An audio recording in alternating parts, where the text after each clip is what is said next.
Salam, peace, salam. Salam alaikum, besam hamasya. Para peacemaker yang berbahagia, jumpa lagi kita di Sunday Pope, Preaching of Peace. Sebuah konten yang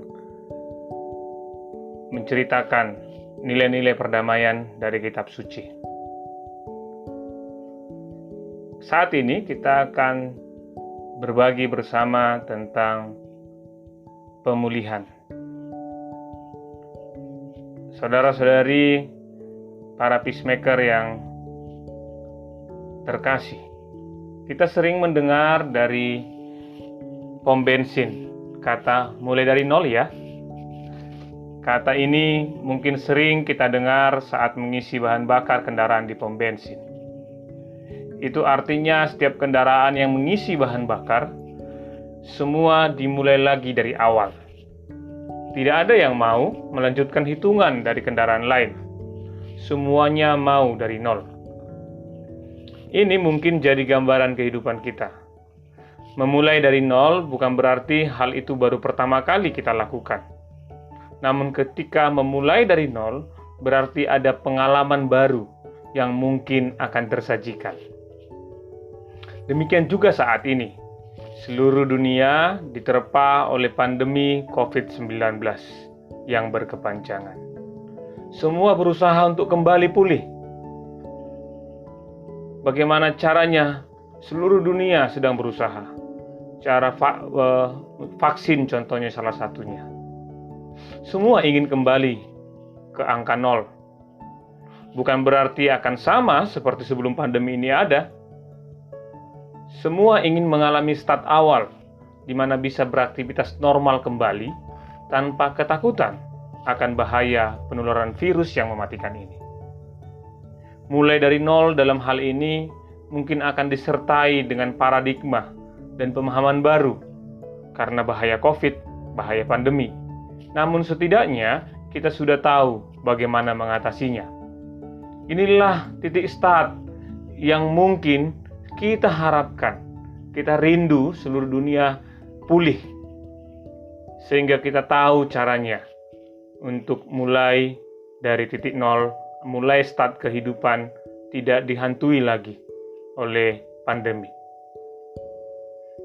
Jika pandemi adalah masalah global, bagaimana diri kita? Secara pribadi tanpa ada pandemi, masalah pasti terus-menerus ada. Kita bergumul tentang banyak hal. Kita juga rindu agar masalah-masalah yang kita hadapi dapat teratasi. Sehingga kita mulai dari awal yang baru. Intinya, kita rindu adanya pemulihan. Entah itu permasalahan itu berhubungan dengan keperluan fisik, badani, materi. Juga mungkin itu kebutuhan psikis, kebutuhan kejiwaan kita. Juga itu mungkin keperluan atau kebutuhan dari spiritualitas kita. Masalah atau pergumulan, jika kita dapat menghadapinya, pasti akan memberikan kedewasaan. Tentu kita akan mendapatkan paradigma yang baru dan kita bisa melakukan sesuatu dengan perbuatan-perbuatan yang baru, dan tentu kita berharap itu pastinya lebih baik hari demi hari. Nah, pertanyaannya, apa yang harus kita lakukan jika kita mengalami masalah dan rindu untuk dipulihkan kembali? Dalam renungan kita kali ini, saya rindu berbagi dari kisah teladan dari seorang perempuan yang punya masalah kesehatan yang sangat berat dan lama, sakit pendarahan. Nah, kisah ini nanti dapat para peacemaker sendiri baca dalam kitab suci Injil, yakni pada Injil Markus, pasal yang kelima, ayat yang ke-25 sampai 34. Kisahnya di sana kita akan coba lihat ada beberapa permasalahan yang dihadapi oleh perempuan yang sakit pendarahan ini. Para peacemaker sekalian nanti bisa membacanya ya di kitab suci. Bagi para peacemaker yang belum familiar dengan kitab suci Injil atau Alkitab, bisa mendownload di Play Store, bisa membacanya. Jika tidak mengerti, mungkin bisa bertanya kepada teman-teman yang tahu. Dan kita akan coba melihat apa masalahnya. Nah, di ayat 25-26 tadi kita akan menemukan apa yang menjadi masalah dari perempuan ini. Yang pertama, perempuan ini sudah 12 tahun sakit pendarahan. Wow, 12 tahun. Sakitnya tentu sudah tidak tertahankan. Sudah berobat ke banyak tabib, ke banyak dokter. Tetapi bukannya sembuh, malah semakin parah. Selanjutnya, karena dia harus berobat kemana-mana, dia sudah menghabiskan semua hartanya untuk pengobatan. Kita lihat ini sangat parah ya, sangat parah. Perempuan yang sakit pendarahan ini pasti sudah bergumul dengan berat dengan persoalannya, dengan kondisi yang dihadapi. 12 tahun sakit pendarahan, dan juga sudah berobat kepada tabib-tabib, dan hartanya juga sudah habis untuk pengobatannya. Ini kondisi yang sangat parah. Tetapi bagaimana kondisinya, bagaimana prosesnya, sehingga dia bisa mengalami pemulihan. Nah, ini yang menarik. Saya melihat bahwa pemulihan itu ada setidaknya tiga proses yang harus dilaluinya. Yang pertama, pemulihan itu berawal dari pengetahuan akan hal yang baik. Berawal dari mendengar hal-hal yang baik. Nah, kalau kita baca dalam kitab suci yang menuliskan tentang cerita ini, kita akan menemukan bahwa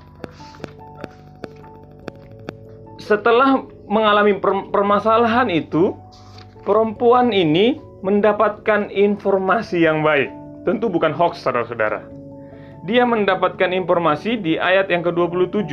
Saya bacakan untuk kita semua. Ia telah mendengar kabar tentang Isa, maka di tengah kerumunan orang banyak itu didekatinya lah Isa dari arah belakang. Jadi ia sudah mendengar tentang Isa. Ia telah mendengar tentang keajaiban-keajaiban yang dilakukan oleh Isa Al-Masih. Ia menyembuhkan banyak orang sakit, Isa mengusir kuasa-kuasa setan, dan mengadakan banyak mujizat.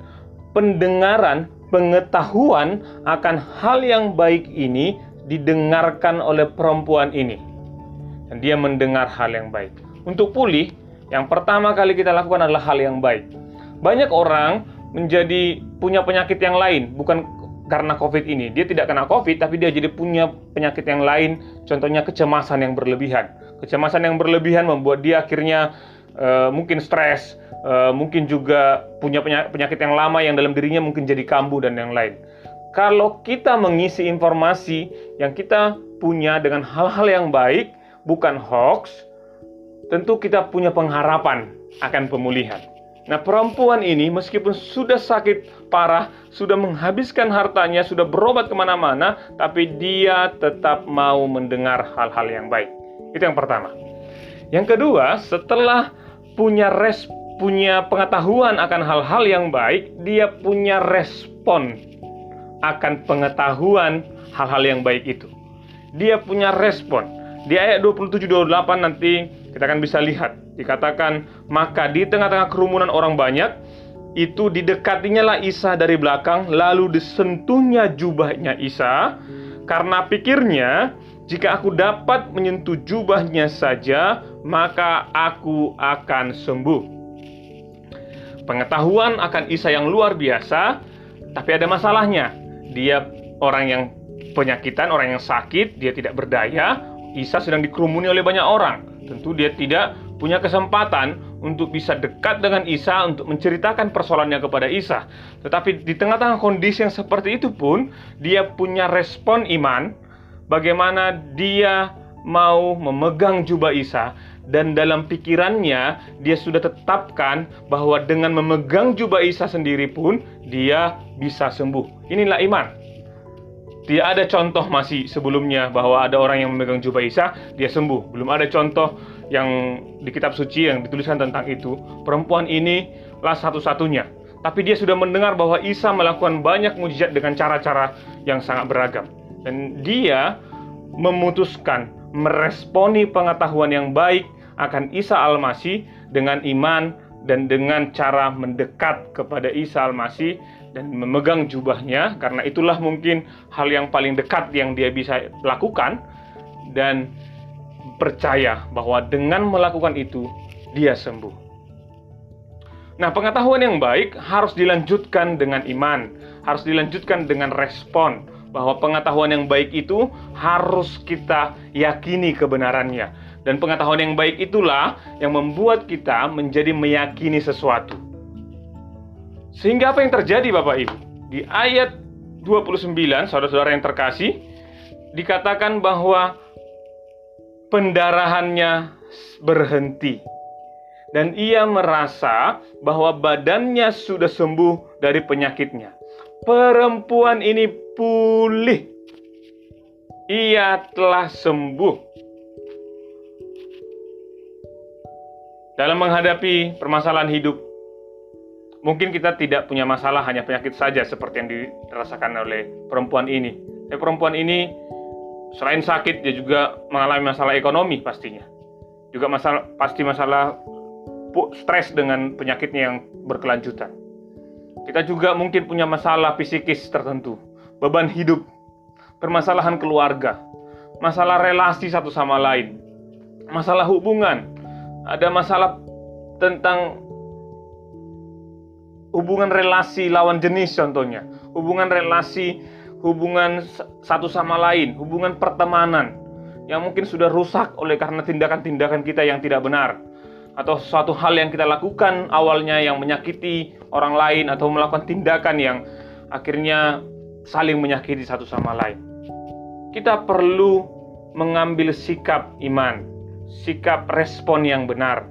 Dan sehingga kalau kita percaya, kita tahu bahwa respon itu dari pengetahuan yang benar itu tidak akan mengombang-ambingkan kita, tapi justru akan membawa kita kepada sebuah pemulihan, sebuah kondisi yang akhirnya kita pulih seperti semula kala, seperti kita kembali mengisi bahan bakar kita di pom bensin mulai dari nol itu tadi.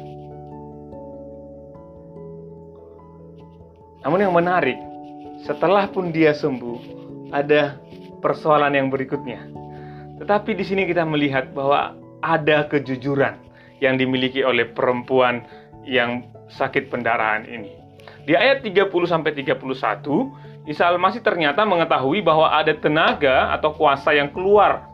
Ia bertanya, siapa yang menjamah jubahku? Murid-murid bingung dengan pertanyaan Isa Al-Masih ini. Orang-orang sedang mengerumuninya Isa Al-Masih. Masa Isa bertanya siapa yang memegang jubahnya? Ya mana ada ketehe gitu ya, mungkin ya murid-murid merasakan begitu. Sebenarnya pertanyaan ini ditujukan kepada perempuan yang tadinya sakit dan sudah sembuh ini. Saudara-saudara, peacemaker sekalian, sebenarnya ada pilihan untuk tidak jujur. Toh ia sudah sembuh. Namun perempuan ini punya integritas yang benar. Meski dengan takut dan gemetar, di ayat berikutnya nanti kita baca di 33-34, dikatakan ia tersungkur di hadapan Isa Al-Masih dan menceritakan semua yang terjadi kepadanya. Perempuan ini memilih untuk jujur dengan kondisinya, jujur dengan keadaannya, jujur dengan semua yang terjadi dalam kehidupannya. Keterbukaannya menjadi testimoni dan integritas. Tentu testimoni bagi orang-orang banyak, karena dia akhirnya cerita apa yang dialaminya, masalahnya, bagaimana dia tahu tentang Isa, dan dia merespon kepada Isa. Dan juga ini menjadi integritas bagi dirinya, karena dia mau mengatakan, mau jujur. Dia tidak hanya mau dapat sesuatu, tapi ketika ada pertanggungjawaban dari sesuatu itu, dia mau mengatakan, ya saya di sini, sayalah yang memegang jubahmu, sayalah yang melakukannya. Sehingga akhirnya Isa berkata, hai anakku, imanmu telah menyelamatkanmu. Pergilah dan selamat, sembuhlah dari penyakitmu. Perempuan ini akhirnya mengalami pemulihan yang total dalam hidupnya. kejujuran dan keterbukaan adalah awal dari pemulihan. Kita perlu jujur di hadapan Tuhan dan juga di hadapan rekan-rekan kita, bahwa kita punya keterbatasan, bahwa kita adalah orang yang lemah dan perlu untuk ditolong. Sehingga keterbukaan itu, kejujuran itu akan boleh menimbulkan satu tindakan bersama. Kita boleh melakukan hal yang sama untuk saling menolong satu sama lain. Jadi peacemaker yang terkasih, belajar dari perempuan ini, dia pulih. Karena pertama dia mendapatkan informasi yang benar. Kita perlu terus berkomitmen untuk dapatkan informasi yang benar. Yang kedua, kita perlu memutuskan untuk meresponi informasi yang benar itu dengan iman akan pengetahuan itu. Dengan selanjutnya, kita harus bertanggung jawab, jujur dan terbuka atas semua yang sudah terjadi dalam diri kita. Sehingga kita pun pulih. Sehingga apapun yang menjadi persoalan kita, dengan ketiga hal ini akan ada pemulihan-pemulihan yang mungkin bisa kita rasakan. Terima kasih para peacemaker sekalian. Tentu ini adalah renungan singkat akan pentingnya kita pulih dari segala sesuatunya. Semoga renungan singkat ini boleh bermanfaat bagi kita semuanya, untuk kita boleh terus diberkahi dan menjadi berkah bagi banyak orang. Salam, salam peace, salam semuanya para peacemaker sekalian. Saya Riston Batuara, terima kasih sudah mendengar, dan mari kita terus belajar bersama dari kebenaran-kebenaran yang sudah dituliskan dari kitab suci.